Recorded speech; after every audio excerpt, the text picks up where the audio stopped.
Here's Mark Arnaudo filming from GenCon 2016. I'm here with Chris at the booth for Sirlin Games, and Chris has agreed to tell us about a game that is being previewed here. Well, it's available on preview. People can come and try it, but will be released later this year, right? Correct.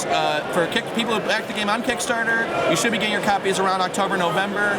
People who pre-ordered should still get their game by the holidays. Excellent. So, and the game is Codex. So how does Codex work? So if you ever played a game like StarCraft or Warcraft 3, real-time strategy games, like how Yomi was for fighting games, we wanted to make it so you could experience the full joy of playing StarCraft and crushing your opponent's bases without all the crazy 400 action per minute, super Adderall, crazy execution requirements.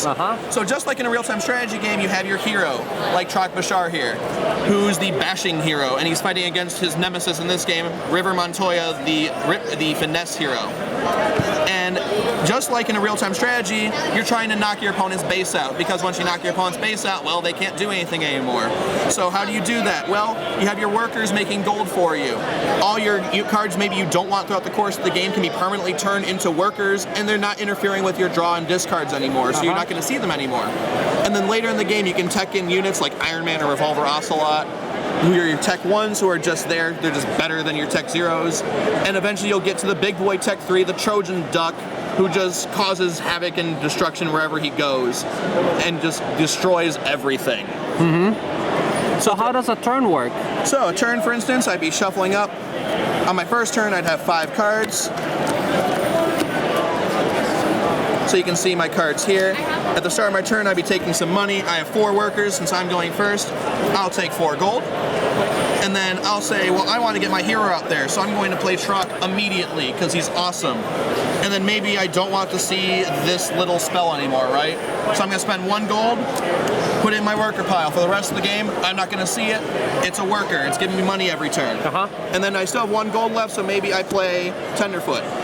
And then, let's say my opponent has stuff they want to attack with. Well, I don't want them attacking my stuff for free. That's no good. And I don't even want them attacking my hero yet, because my hero is the one casting my spells for me. If I don't have a hero, I can't cast spells. So I'm going to put her in the patrol zone. And what patrollers do is, during my opponent's turn, if they want to attack something, they have to attack a patroller first. In fact, if I have more than 1 patroller, they have to attack the squad leader first. They have taunt. And so they must be attacked first. And so then I would discard the rest of my hand. I have 3 cards left. And I'd be drawing as many cards I discarded and then 2 more. Let's say I have some awesome turn and I play everything in my hand, that's great.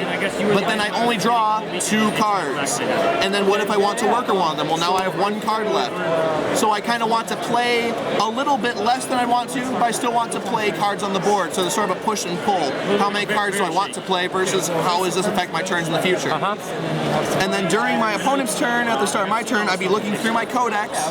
In the full game, this comes in pretty beautiful binders, honestly. And I'd be picking 2 cards into my discard pile at the start of my turn.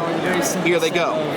And then if I would draw from an empty deck, let's say I take my turn now, discard, drawing from an empty deck, just like in a deck builder game, shuffle it up, draw the cards I need from here, and maybe I'll find the units I tech in.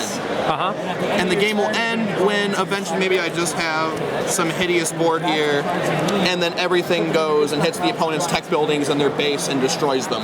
Yeah, how does that work? How does combat or attacking work? So let's say I have a patroller here. I have to get through this dumb flag bearer. He's in the way of everything I want to hit. And I have an Iron Man. He's in the patrol zone as the squad leader, so he has 3 health. He has 2 + 1 free bonus health from being this patroller. Iron Man says, I want to attack, exhaust to attack, and combat happens simultaneously. Iron Man will hit the flag bearer for 3. With the bonus health, that's still enough to kill him. But the flag bearer doesn't go down without a fight, hits Iron Man back for 2, and he gets discard face down because he has fallen in combat. And the units that are exhausted in combat cannot patrol anymore. So when you're setting up your attackers, you have to make sure it's not someone you'll need to patrol later to leave your base undefended.